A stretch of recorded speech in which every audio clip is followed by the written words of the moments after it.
Welcome to Live with P3 Educates. Today we're going to be talking to a very, very awesome person by the name of Michael Kushner. He is an actor, he is a photographer, as well as a producer.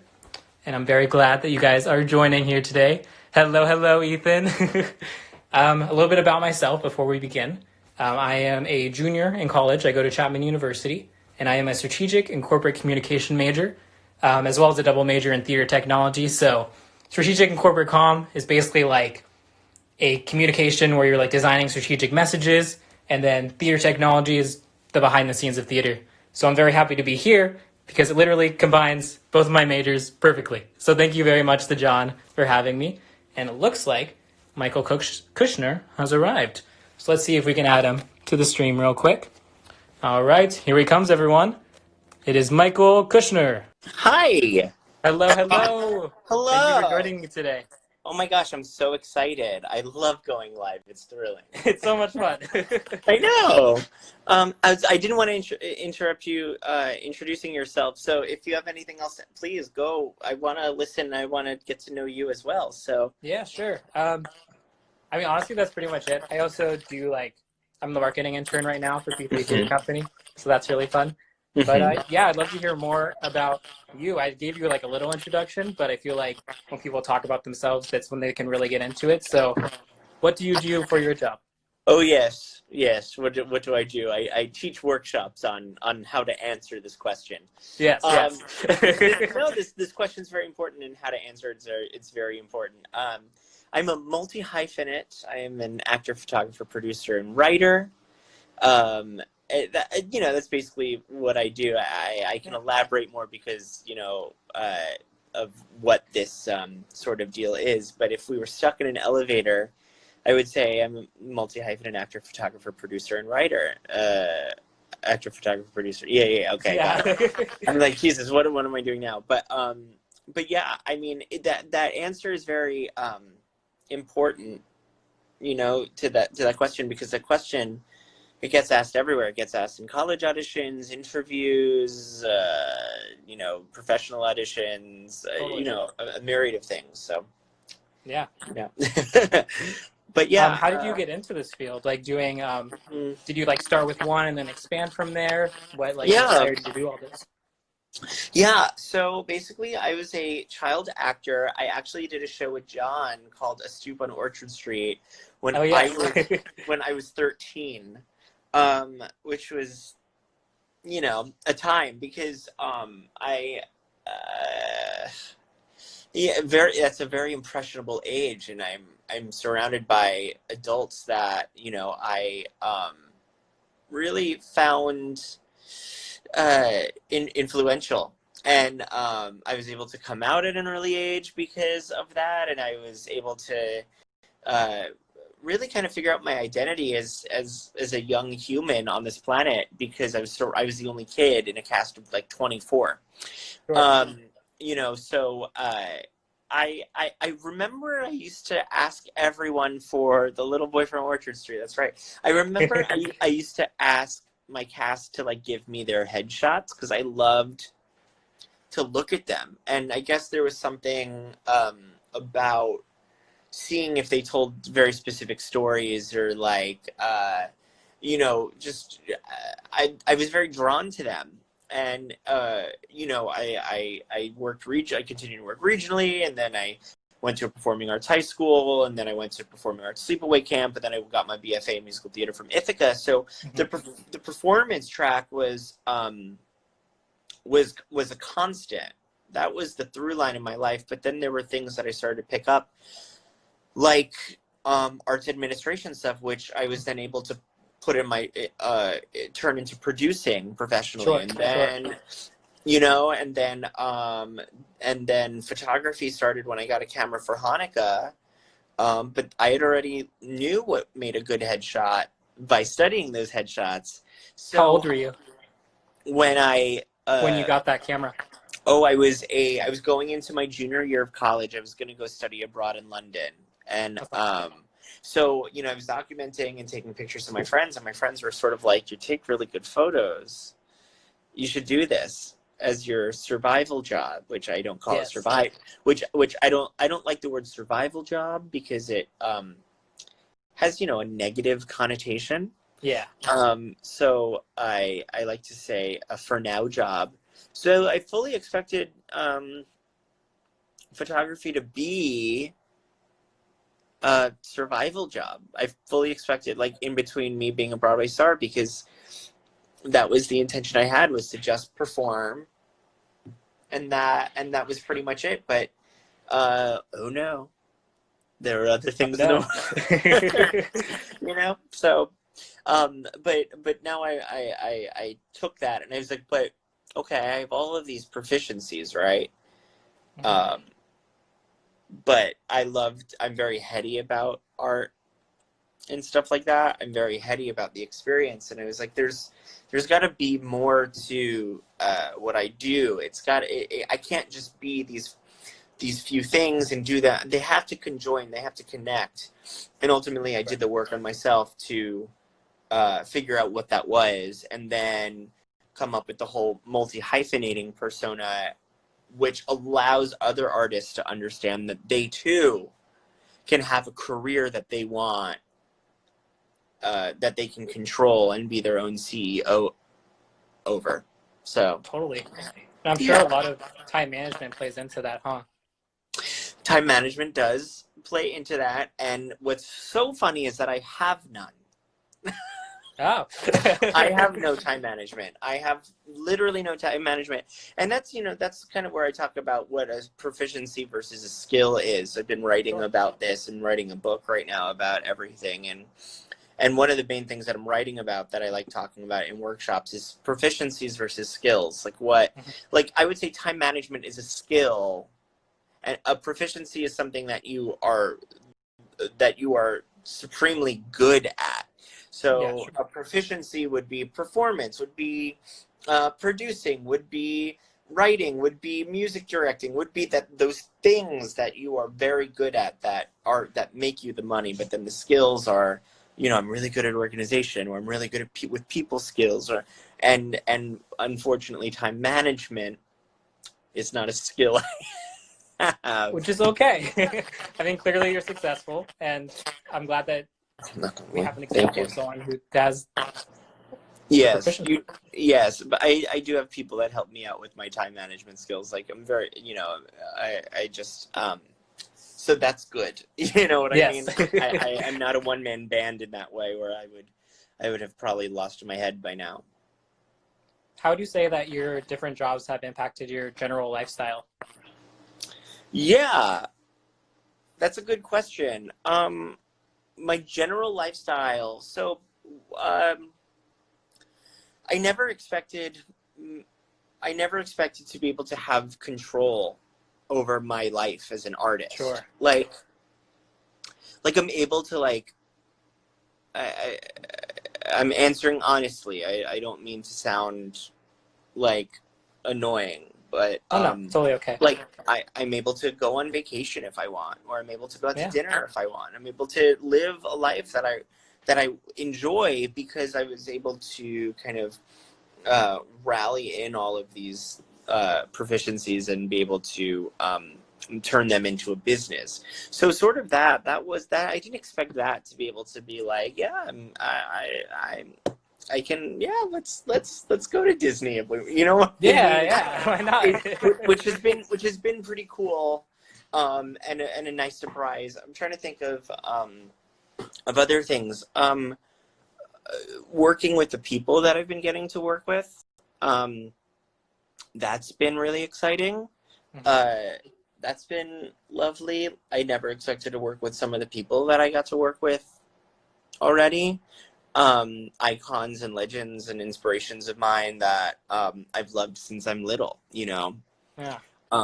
Julie Andrews I got to photograph, and Idina Menzel, and just people that I've really admired for many, many, many years. So in that way it's been sort of that Yeah. Do you have any tips for, like, upcoming students who eventually want to network with these people who they've always looked up to? Like, did you take a specific process to meet them, or did it just kind of happen?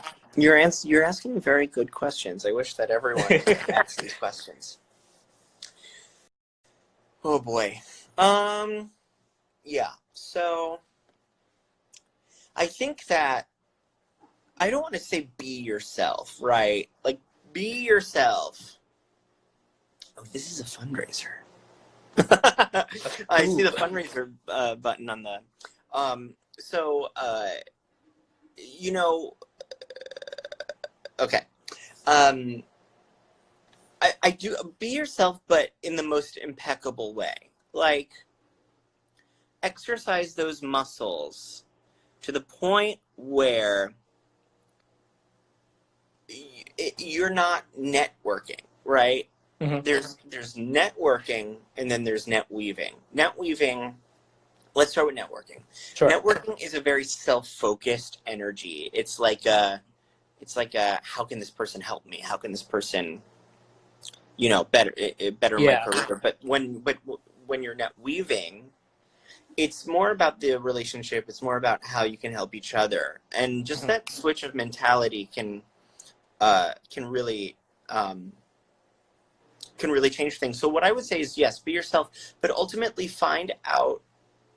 put the energy on the other person. It's not about, yes, net weaving, we love. And I saw another question. I saw a question, do I have relationships with those people? I do have relationships with those people. I mean, not Julie Andrews. I photographed her once and was very happy about that. But yeah, like, there have been people that I've looked up to that have come to my apartment, because my studio is in my apartment, and I'm just like, I'm kind of pinching myself a little bit, and we have relationships, then I can continue to call on them. And if I'm casting a show that I'm working on, as a producer, I call on a lot of my clients that I've worked with, because they're showing up, they're working, they're fit. So yeah, I do have relationships with these people, which is very cool. Yes, being yourself, but ultimately putting the intention and the focus on the other person. Yeah. Don't make it so much about yourself. Like, make it about the other. Like, ask the questions of, like, tell me about you. Tell me about who you are as an artist. Like, how did you get here? Like, what is your story? What are your guilty pleasures? Like, what's your favorite curse word? Asking all of these questions that makes them feel like they're the star, and that you actually genuinely want to get to know them, kind of changes the game a little bit, A really good idea. Yeah, Thank you for sharing that. Because I think we could be so nervous when we walk into an audition room. When I walk into I'm going to speak for myself. When I walk into an audition room or a meeting or something, having questions prepared, genuinely wanting to know information about the other person will never ever hurt you. It keeps the conversation going, and when you find out that information, about the other person, you have no idea what you can actually connect on. Yeah. And then you just bounce back and forth. But sometimes that energy is not there. Sometimes that person does not want to give you energy. Sometimes they can care less, and you just understand that they're not part of your ensemble of artists to work with in the future. Yeah, and that's okay. I believe Ethan was wondering who's the favorite person that you have photographed. Hi, Ethan. My favorite person that I photographed it would be Julie Andrews. Oh yeah. Because she, Mary Poppins. Yeah. So we have Mary Poppins on my arm, and Mary Poppins is the reason why I do what I do. And it was an amazing experience. It was like, I wasn't supposed to photograph her backstage. I was just supposed to photograph the actual event at Google. And my friend who works at Google, who got me the gig, basically in the middle of the talk came up to me and was like, so this is what we're going to do. You're going to, when this happens, you're going to pack up your stuff and you're going to follow me, and we're going to go backstage, and you're going to photograph her backstage. So this happened in the middle of the talk, and I basically screamed. Yeah, I would too. You know? And backstage, it was Julie Andrews. It was like so crazy. So then I remember sort of blacking out a little bit, but also like hyper focused. And she, I wasn't. It wasn't my job to be like, oh my god, I'm obsessed with you. I love you. You're the reason why I do what I do. So Sure. I was really kind of calm. So I went up to where she was. There weren't many people in the room, and I knew that we had to get the group photo, and I really just wanted to get the group photo and go. I did not want to cause a scene. Mm-hmm. Then someone in the room says to Julie, goes, "You have to see his tattoo." Oh no. And that was when I was like, oh boy. And she was like, show me the tattoo. And she grabs my arm and she throws my arm on her bosom. And she goes, oh, this is just. This is just. Oh. So Julie Andrews. And I was totally geeking out the whole time. And then I was like, okay, maybe this is the time to make small talk, because she her family has founded a theater in a town in the Hamptons that my family had a house in, and the house that we lived in is very, very well known. So I was like, I know that you live in Sag Harbor. Our house, we had a house, 64 Union Street. It was built in 1692 and known as the Five. And she was like, "Oh yes, I know that." You know what I mean? So that was, that was cool to be able to have that connection. Be like, "Yeah, that was my family's house," and it was just as quick as it had happened, it had ended. So it was lovely. It was amazing. That sounds like an absolutely amazing experience. Yeah, it was very cool. That is awesome. It was very cool. And, it's funny because I have a client and friend who's a Broadway legend herself, Rachel York, who's worked with Julie twice in Sondheim on Sondheim, or Mm-hmm. Side by Side by Sondheim, and Victor Victoria. And, she has amazing Julie stories. She's friends with Julie, and she mentioned something. She was like talking about design aesthetic, and she goes, yes, when Julie is giving you design aesthetic advice, it's decorate your house with creams, whites, and taupes. Like, thought that was funny. What would you say, going back to like your general lifestyle, how has the quarantine impacted that? Oh, yes. I really miss my studio. I really miss my studio. I am used to having 2 to 3 clients a day come through the front door and go to the studio, and I haven't had that in 3 months, and it's really been sad. But as a multi-hyphenate, there are always other things to do. And I filmed a documentary a few years ago that I never got around to editing, so I've been editing that. And now I'm producing a new web series that we're scheduled to shoot in the fall, so we're doing all the pre-pro for that now. And I'm teaching workshops and doing conversations like this. And that's been really lovely, and I'm writing a book. So Awesome. There's been a lot of things to do to stretch my other hyphens, and I've been able to photograph at times. Like, I've been doing social distance shoots for like the Ensemblist and for Covenant House, outside, nothing in my studio. So I've been really busy, but the gag of it all, the lesson is that I have to slow down. When the studio was open, I was going really hard, really fast, and I was giving a lot of energy to a lot of people. Some received it well, and some others didn't, just because of where they are in their life. And that's a lot of energy to spend, to constantly it's not like this in the studio, but to, in very layman's terms, be like, smile, you know what I mean? Yeah. To do that for some people that aren't willing to receive that, it can really weigh on you. And so this has been a good moment to be like, why don't you figure out, I think the scariest thing was, I was worried when I was getting all those shoots, I was worried that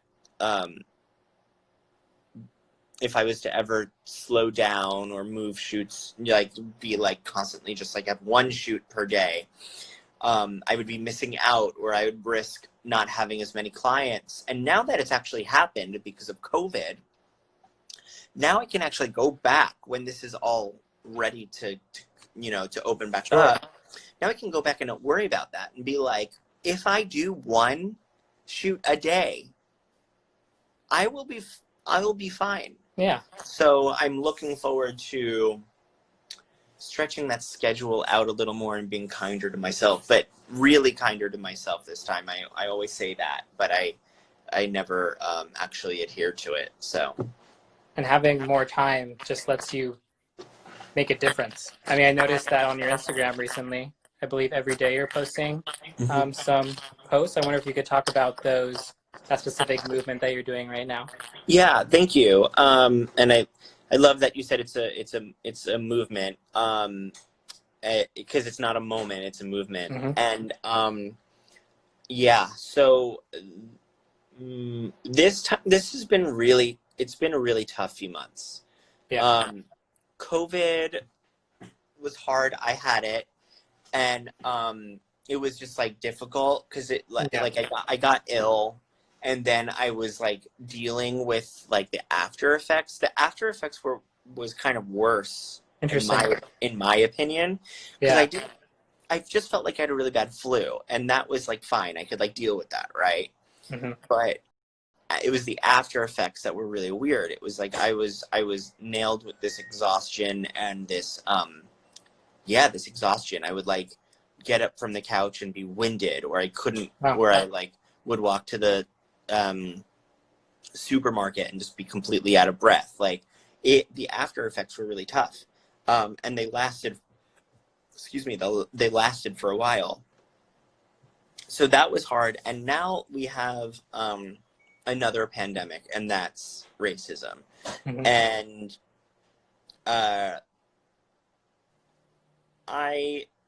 my intention my whole life is to be an ally and the best ally I can be. But there are things, the conversation that's happening right now is truly how to engage in anti-racist work. Sure. And that is really, really important to hear and to understand that, like, it doesn't, like, it's not my time to be comfortable right now. Yeah. And there's so much work to be doing. So like there's to do. So like I was watching Idina Menzel's live today on Instagram, and she had two amazing Black artists on. She's giving up her Instagram platform. A bunch of artists are doing it. Donna Murphy, Idina, I think Jen Damiano. A bunch of artists are doing that, giving their social media up for a week, so Black artists can go live on their accounts and be able to speak. But I was watching Idina's. Yeah, it's really amazing. But I was watching Idina's, and they were talking about, and Patty Murin's doing it as well, and there were people that, first of all, with Idina's platform, right, and only 75 people were watching, and the comments that were coming through were, "Where's Idina? Where's Idina? Where's Idina?" And it's like there's so much more work to be done than we think,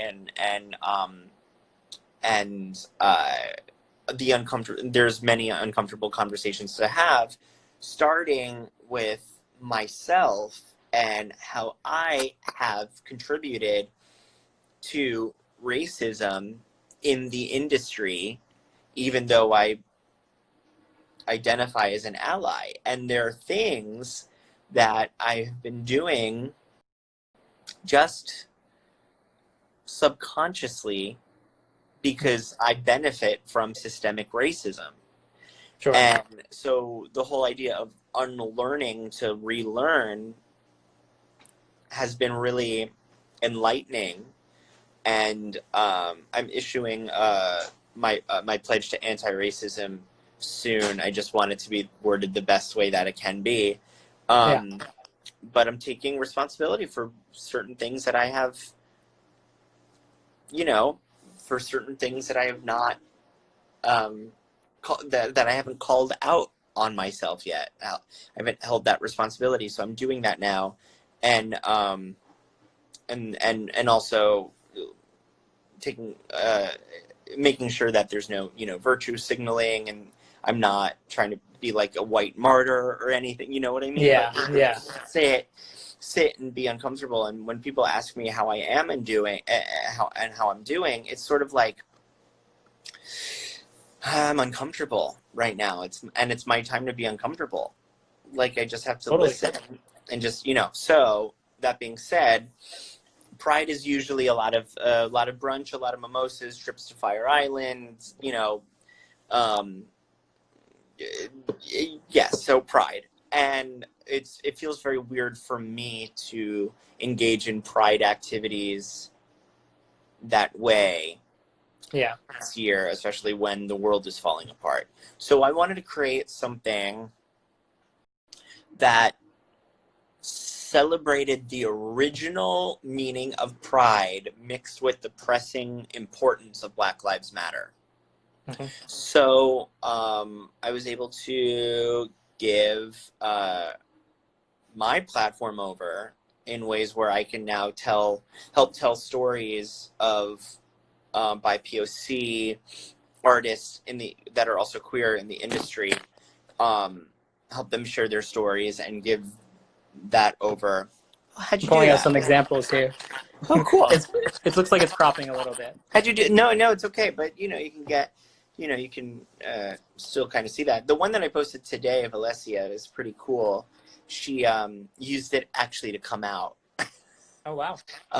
Which was really cool. And she was like, after I posted it, she had gone on FaceTime with her parents and came out, and I thought that was really special and amazing, and important work. I'm not one to ever really pat myself on the back for anything, but that's something that I can go, oh, that's tangibly helping someone. Yeah, and that's awesome. Yeah, so that's that was really nice to hear and to engage with, and there are a lot of people that are getting a lot out of it, which has been really nice. So thank you for asking about that. It's been really cool to create, to photograph, and I didn't even create it. So what happened was I Am Worth It started because I do something called Covenant House Stage and Screen Sleep Out. So Covenant House is a big organization, and they provide resources, shelter resources for homeless and trafficked youth. And every year the Stage and Screen community comes together and does Sleep Out. And people that I do it with is Rachel Brosnahan and Audra McDonald and Stephanie J. Block. Pretty amazing, iconic people. And we all sleep on the street together and in solidarity, and learn more about Covenant House, and that's how we kind of end the fundraising, is by doing that. So this past year, in one of the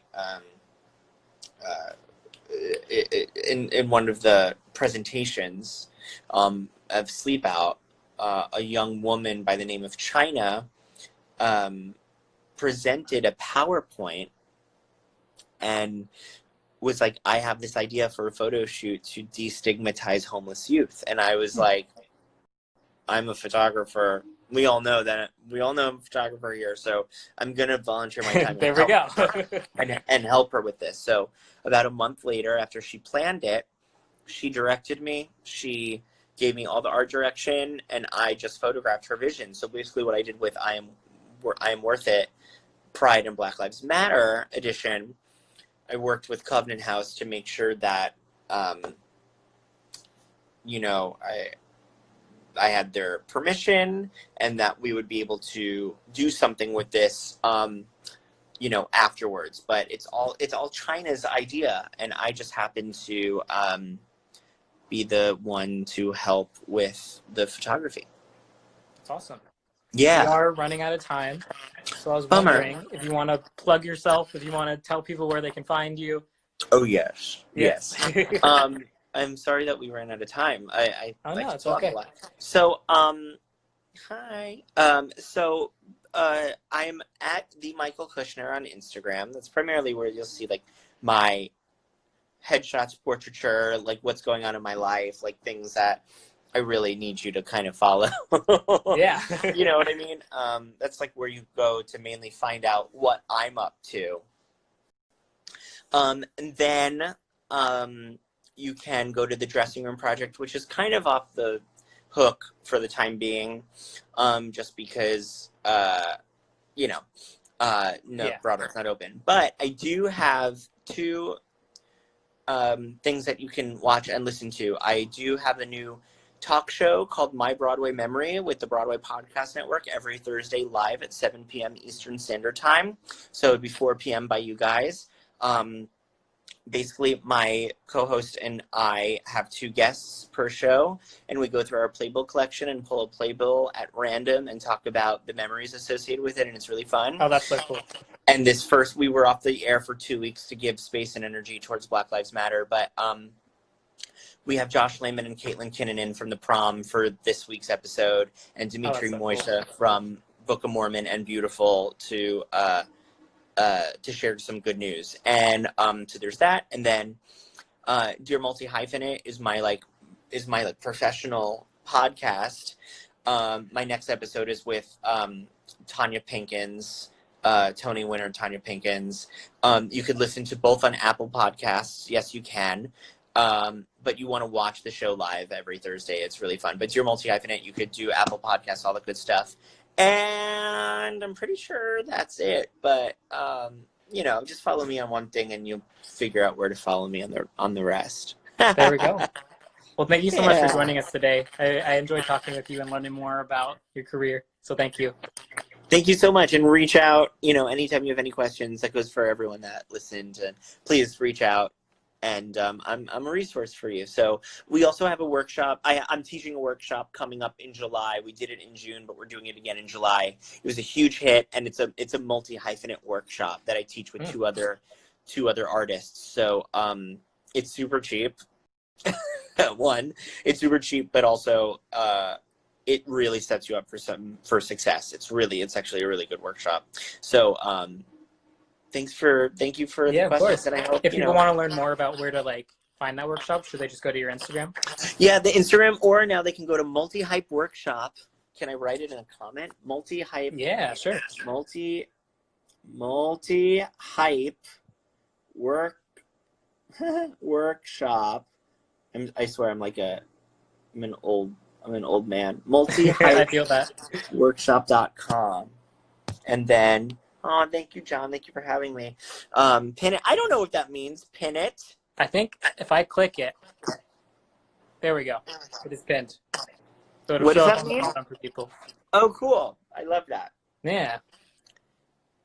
Yay. Okay. Yay. Thank you so much. I could talk for hours. Well, thank you so much for coming, and have an amazing rest of your day. Thank you for having me. What do you mean day? It's 8 o'clock over here. I don't know. That's true. I live in New York. All right.